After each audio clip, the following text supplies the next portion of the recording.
Okay, so we just got out of watching Tron ARES. We're here at AMC in Burbank, and initially, I agreed to go to two different screenings, the one tonight and one tomorrow night at my brother's event at IMAX headquarters. And I was like, dang, I gotta do this twice. I wish I was going twice. Yeah, and then when the movie started, I was like, dang, I gotta do this twice. And then it started to just get better, and then better and better and better. It's like it kept getting better all the way to the end of the movie. I ended up coming out going, dang, like I can't wait to do this again.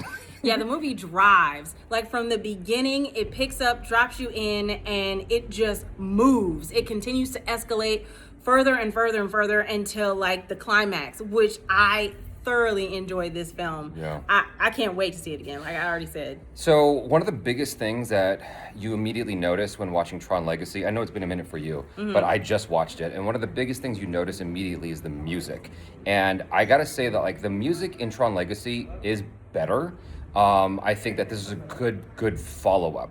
I didn't always agree with the choices with the music. I know you loved it. Like, I loved it. end. I'm a huge Nine Inch Nails fan, so Yeah. I loved it from beginning to end. Yeah. I was all in. So for me, it was just like my feelings about the movie itself. Like the music was cool. I was like, okay, it's a little bit like aggressive, and then it just kept getting better and then better and better as the movie went on, and fit so much better. Maybe I just got used to it, but like I felt like the music fit the film more as the movie went. Yeah, because it was driving. It was almost like a driving pulse that was pushing our character and story along the trajectory of like what needed to happen. Yeah. And I thought that pulse was just amazing. Yeah.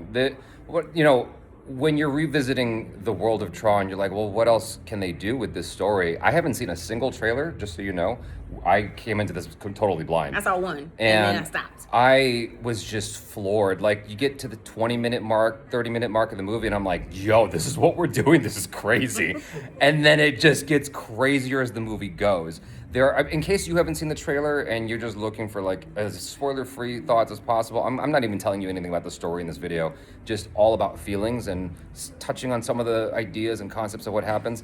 There are some action sequences in this film that are just mind-blowing. Yeah. And, again, I just watched Tron Legacy and I was blown away by the visual effects and how well it holds up. And I can see this one holding up 10 years from now, 15 years from now, where you're like, dang, we were doing that in 2025?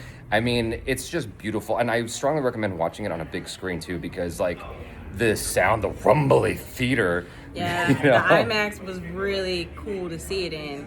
And like piggybacking off what you said about the action, I know you didn't watch the trailer, and I said I saw it once. The trailer didn't give anything away in terms of like what to expect and or give away from the action sequences that actually happened.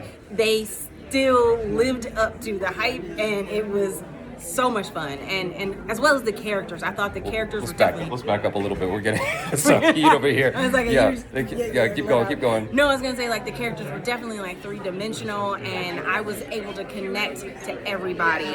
So I highly recommend. I had a great time. I loved it. Yeah, I'm just getting a little distracted by everything happening, all the chaos.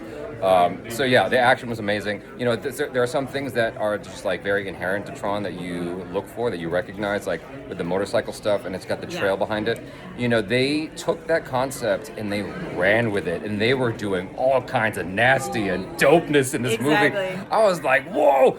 And it's like it became another character in and yeah. of itself. Like everything that you would want them to do with the technology and the ideas, I think they did it. It was like fan service, but integrated into this really cool story. Yeah, and bringing the grid to life on like the human plane. Yeah. And it worked. It fit. Yeah. So there is two villains. There's two villains in the movie. Mm-hmm. And I thought they were actually both good. I thought they were both strong. Yeah. I very much enjoyed watching the both of them be bad guys. It was to the point where you're kind of like, on some sadistic level, you're almost kind of rooting for the bad guys sometimes to do their bad guy thing. You know what I mean? Does that make sense? It does. Like the Joker, does. Like the Joker in Dark Knight. Like you're kind of rooting for him on some level, even though he's the bad guy. And so here, I was kind of feeling the same thing. Not comparing this to the Joker. No, it doesn't have Dark any. Knight. Yeah, it doesn't have anything to. Not like that level. Similar. Yeah, but I'm just saying, like, I enjoyed watching the villains in this movie do their thing. Yeah, they definitely earned it, you know, like what they were fighting for. There were times in the theater when I was visibly like, oh, like tight and tense because I was like, oh my gosh, what's gonna happen? Like, what are we doing? You know, and it was just very palpable in terms of like what they were fighting, because they were so committed to their like the mission, you know? Yeah. So one of the things that I had talked about with Achara in our Tron Legacy discussion was the fight scenes I didn't love. Like, there were opportunities for action in Tron Legacy that they just didn't take. It became more of an atmospheric feeling when you watch that movie. Whereas this was like, no, we're doing action in this movie. And it was doing action all the way to the end, yet somehow also being atmospheric at the same time. I think that Tron and Tron Legacy are definitely way more atmospheric than this one. This one definitely leans more towards action, but it doesn't ever go full tilt like Transformers, Michael Bay Insane. It doesn't ever go like too far off the walls. I think it comes right up against like that line, and it goes, that's enough. You know what I mean? It definitely introduces you to the world of the grid in a very different way. And again, you did just see Tron Legacy recently. I didn't. But what I felt about this world, it was something that was accessible in terms of like following along the trajectory of where they needed to go. And it was just really exciting to watch what was designed. You know, like that, the beauty of it. Like it almost looked like, obviously it was its own world, but it was so expressive and thought out and just three-dimensional. Again, with the action, like I found myself clapping at some points, like, just because I was so happy with the things they were doing. They were doing things that spoke to me. And I was like, it happened twice in the movie where I was like, yo, is this what we're doing right now? Like, I was losing my shit. And it was also, there were moments for humor that I found from, you know, like the characters that I was unexpecting this level of funny. Yeah, well, I think that's part of what my thing was. My arm's getting a little tired, so I'm going to switch sides with you. Okay. Yeah.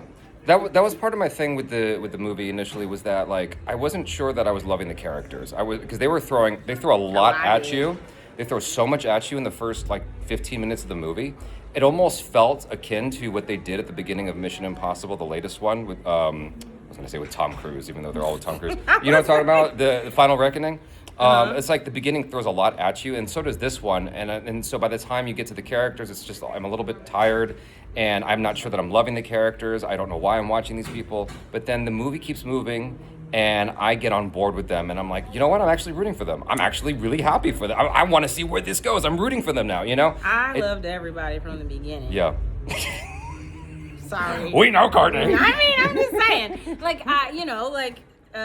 Greta Lee, I thought she did a great job. Yeah. I really enjoyed Jared Leto as ARES, the title character. Right. So, no, he did a phenomenal job. He did. And it's like the task that these characters have to bring you back into this world, and they are brand new characters. Like, there's no inheritance from the previous films in terms of characters, because like, you know, like you have Jeff Bridges in the first movie, and then he comes back as a very important character in the second film to help take our main character to the end of his journey. Like, you don't really have that here. It's mostly just Jared Leto and Greta Lee, right?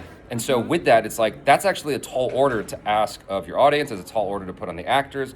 And by the 30-minute mark, I was like, you know what? I'm all for this. And I could do with more of these movies. So I'm hoping... I hope it becomes a franchise. Yeah. I want to see what's next. Yeah, and I really hope it's not another like 15 years or 20-something years before they do another one, because they're building up some cool stuff here, and I'm looking forward to more from them. So that's it, you guys. Thanks so much for hanging. I'm Jaby. This is Cortney Wright. Peace out.